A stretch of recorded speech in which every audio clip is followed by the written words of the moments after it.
Once again, good morning, everyone. Hi, good morning. Okay.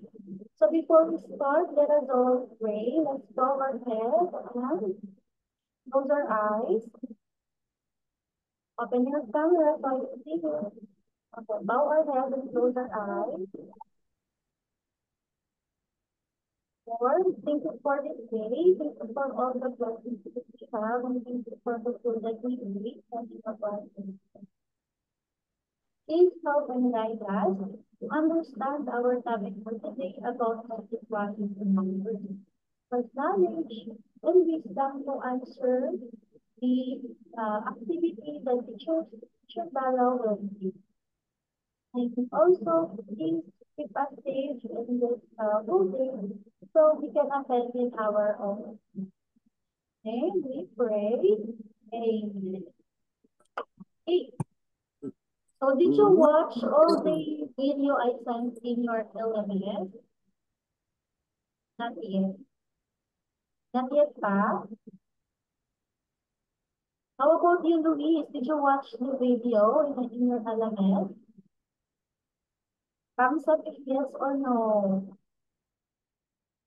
Thumbs up. O, si Sarah napanood niya. How about your friends here? Still sleepy? How about your friends name? Did you watch the video? Teacher, Yes. I forget to watch.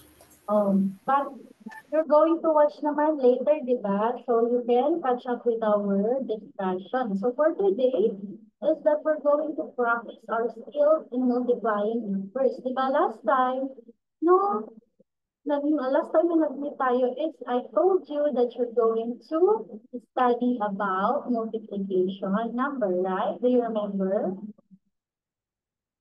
Okay, so now I want you to get your MVP and a pencil. Okay, get your MVP.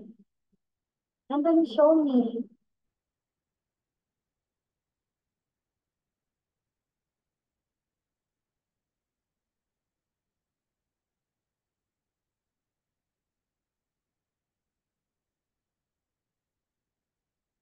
Okay, Daddy, here you can start on MVP. Okay, how about Zaira? Where is your MVP? Zaira, can you show the teacher? Okay, okay.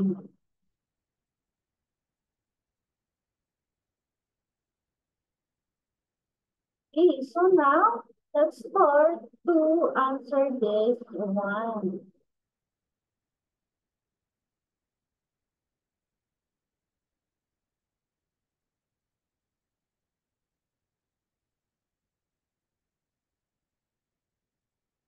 Let's practice. Okay, but before that, let me give you some recall about the video that I took last Monday, Tuesday, and then yesterday. So in that video, it includes the definition of mathematics.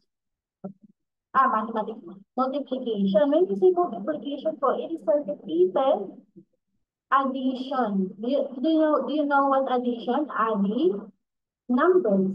So in multiplication, this is a shortened method of addition. Pag sinabing shortened, yung pinaka easy way to add the numbers. And also in multiplication, we have the three types of properties.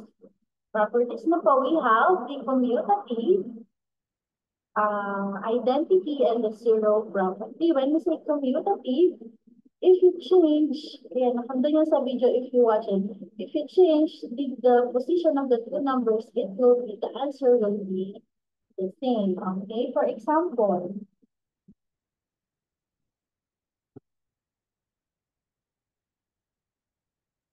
makikita po, ipin nyo sa picture ha. For example, if you have 2 times 3, and then if you change the position here, 6. it is equal to 6, di ba? The answer will be the same. This is the commutative property. What is this? Properly. commutative property. Okay? And then when we say identity property, if we multiply a number by 1, the answer will be itself. Okay? This is the identity property. What is this? Francine, what is this? Identity property.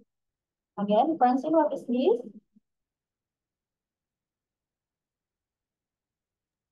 Identity. Identity. Okay, identity. If we multiply numbers by 1, the answer will be down. Okay, next we have the zero property. What will happen if we times number in zero? Gali. Zero property. Okay, if we times the The number by product of any number and 0 is 0.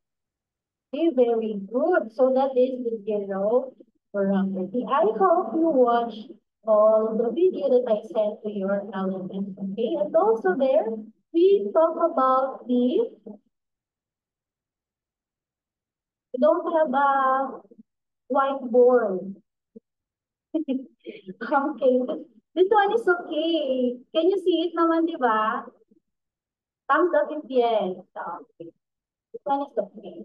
What So, about the right? hmm? The white screen. About the what is writing? This one, can you see naman, Clea? Can you see naman, ano, the writing here in board, di ba? Okay, so again, where are we? Okay, in the video, it also includes the solving word problems. We use the UPST. When we say UPST, it stands for understand, plan, solve, and conclusion. Nandun din yan sa video, so you're going to watch the video because it is important. Okay? So for now, we're going to practice our skills in solving multiplication. So,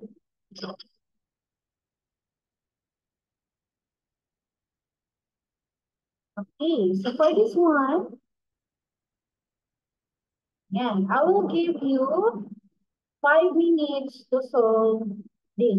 Okay, 5 minutes. It's 7:40 and then 7:45. We're going to check. What? Okay, in your NB3, you're going to answer these three activity.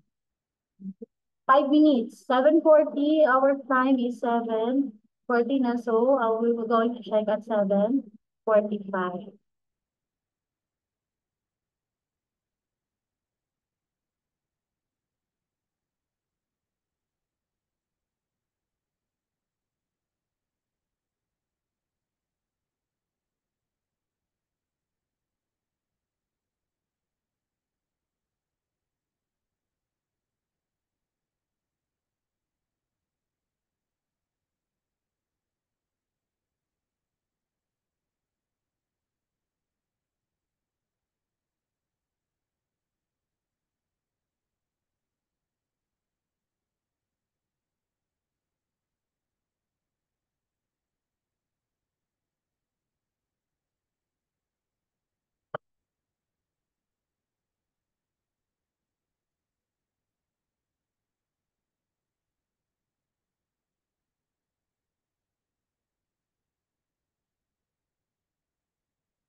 That's 3 minutes.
All done. Let's answer.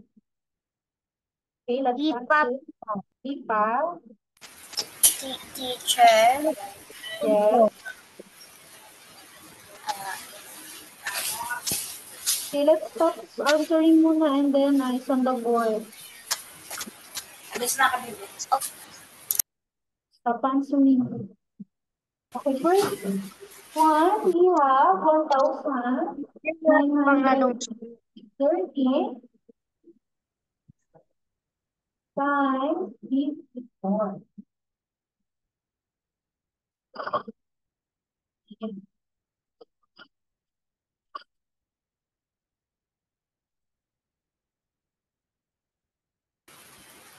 Teacher. Let's go.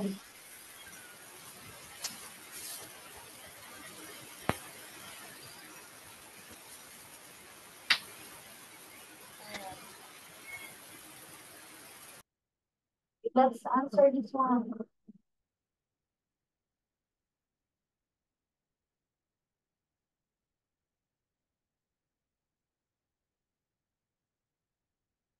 One hundred, 1,000.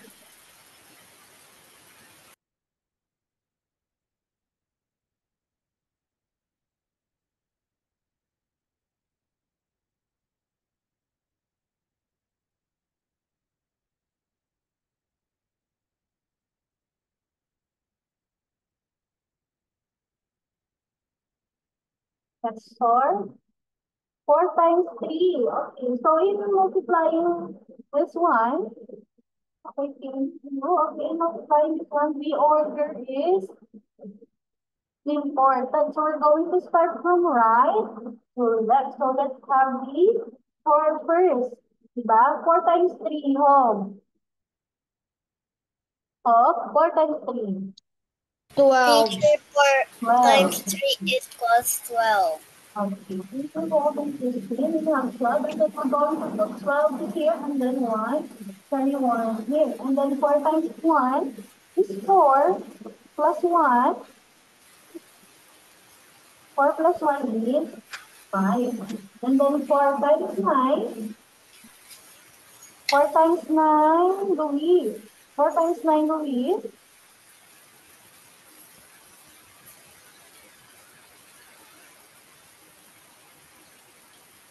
Is 4 times 9.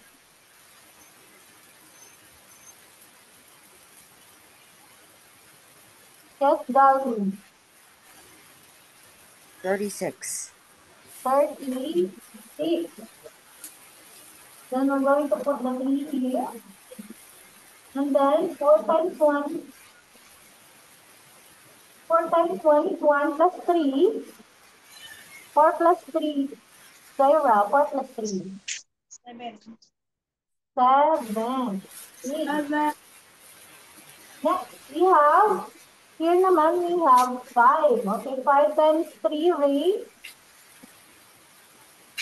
15. 15. Okay, so we're going to put 5 here and then 1 here. And you can see. And then 5 times 1 is 5 plus 1 is 6, right? And then 5 times 9. 5 times 9, Elijah. 45. Okay, 45. 40. And then 5 times 1 is 5 plus 4 is 9. Okay, and then we're going to add. Okay, in multiplication, always remember that it is always addition. Okay, so now let's move to the second step. We're going to add in numbers. See, as you can see, 2 without 2 here, without any number that we can add. So we're going to bring it down. And then 5 plus 5 is 10, right? And then 0 here and then 1. 1 plus 6 is 7. 7 plus 6. 7 plus 6. 13. 7 plus 6. 13. 13. Okay, 13. And carrying 1 plus 3. 1 plus 7 is 8 plus 5. 13. 1 plus 9. 10. What is our answer here? Can you read it, Louise?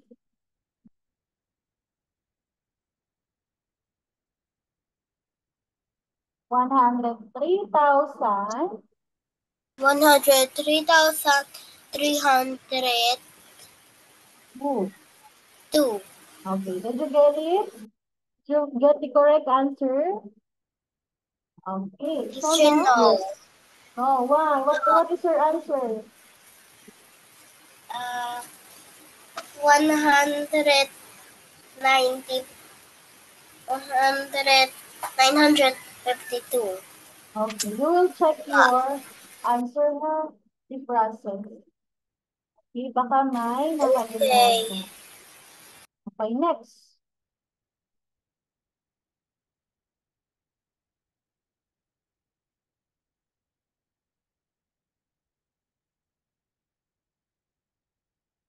Have the second one, we have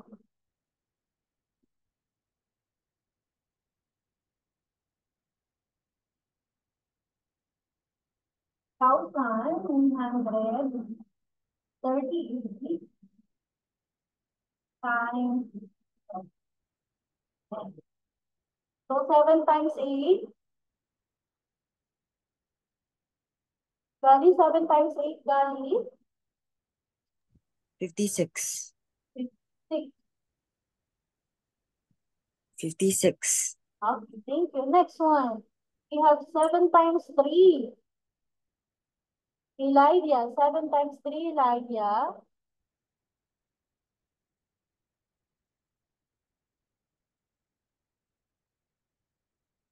Ay, sila nga pala ang Mike ni Elijah. How about your rain? 7 times 3? Rain. Where is rain? 21. 21. Okay. Plus 5. 21 plus 5 is? Napo po, teacher. Hmm? 21 plus 5. 21 plus 5 is 26, right? 26. 26. So, then we're going to put them here. Above the 9 and then 7 times 9 is 15. 7 times 9 is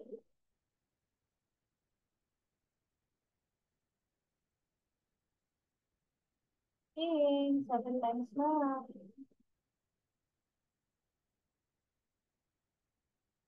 That's the 16. Let's have Zaira.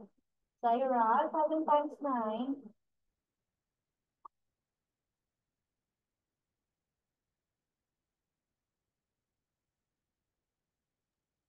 63. Okay, 63. Plus 2. It's 65. Plus 2, 65. Next, we have 6 times 6. 6 times 6, Louise, 6 times 6. Practicing my math. Okay, you will practice multiplication table. Okay, 6 times 6, we have 36. Now, plus 6 is, 36. plus 6 is 40. Teacher, 26. Okay, 36. Apa. Okay, next one, we have 6 times 8. Times 8. Gali, 6 times 8, Gali.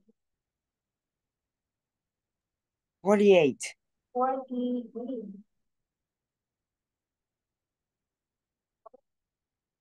And then 6 times 3, we have 18 plus 4, we have 22. You can repeat your. And then 6 times 3, 6 times 9, we have 54. 4 plus 2 is 50. And then 6 times 6, we have 36. 36 plus 5. 36 plus 5. 41. After that, what are we going to do, Francine, after this? What are we going to do? We're going to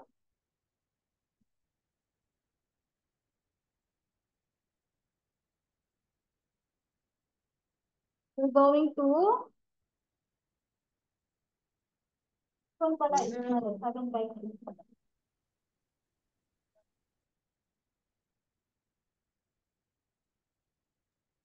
We're going to add. Next is addition. Okay, we're going, yes po.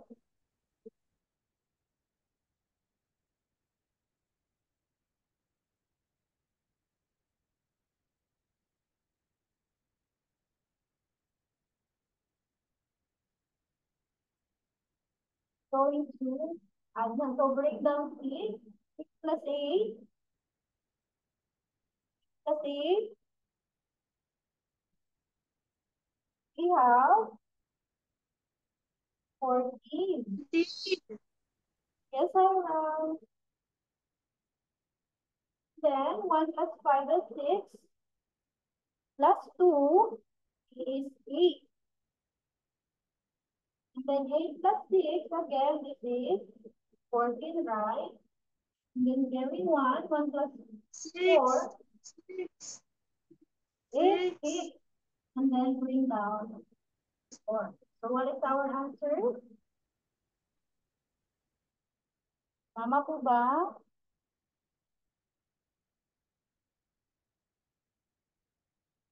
464,846. Okay, last one. Last one. Do you know now the process of how to multiply the numbers? Do you know the process na? Yes. Oh, the audio is wrong. It's okay, Francine. Yes, teacher. But can you hear me clearly naman, Francine, di ba? Francine, can you hear me? Thumbs up if yes. T. Yes, yes, Bob.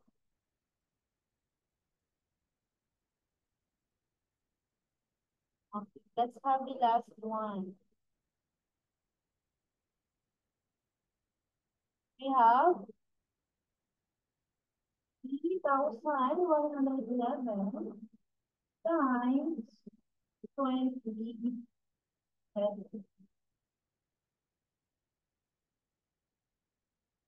Yes. So here in this expression, we're going to use the identity property. Again, ano nga po yung identity property? If we multiply the number by 1, it will be equal to itself. Okay, so 7 here, we have 3, 1 here, and then we're going to put 3, 7. Okay, and then after that, we have 7 times 3 is 3. 7 times 3 21. is 20. And then another one, we have 2. Yeah, so we're going to write another here. Again, after that, we're going 2 times 3, Luis. It's Luis, okay? It's Luis.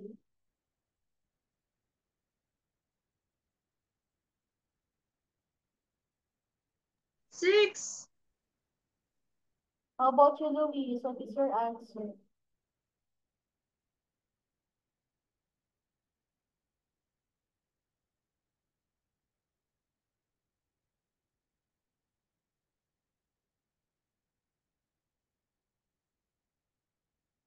Oh, no practice pa. Okay, the answer here is 6. And then after this, we're going to add. And then bring down 7. 7 plus 2 is 9. And then again, 7 plus 2 is 9. And then 2 plus 1, 3. And then 2 plus 6 is 8. What is our final answer? 83,997. Okay. So that's all. So that's all for today. That's how we multiply the numbers. So in order for you to multiply the numbers, you need to know the multiplication table. So your assignment to me is you're going to study multiplication 1 to 10. Do you get that? Thumbs up if yes. Okay, I will expect you in Monday that you already know the multiplication table. Okay? So, before we end this class, let us all pray. Let us pray, Christine.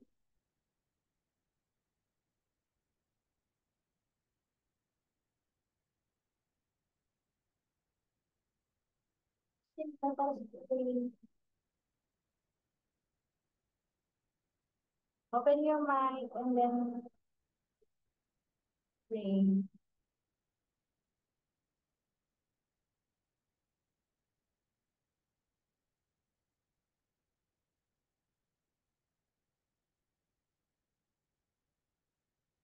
Daddy, let us pray na lang. Gandhi, let us pray, Gandhi.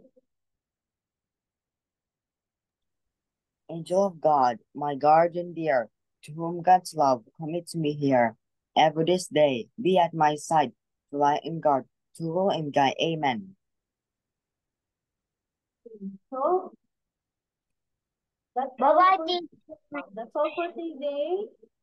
Bye. Goodbye. I hope you Bye. watch the video in your LMS, okay? Bye. Bye, my negro. Yes, teacher. Bye. Sorry, Bye. teacher. Okay. Sorry, teacher. Bye. It's okay, Hog. Don't Bye, worry. Zaira. Bye-bye. Bye, everyone. Bye, everyone. Bye-bye. Bye-bye. Bye.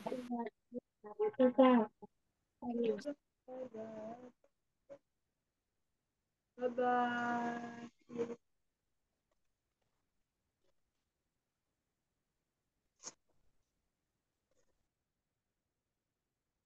Bye.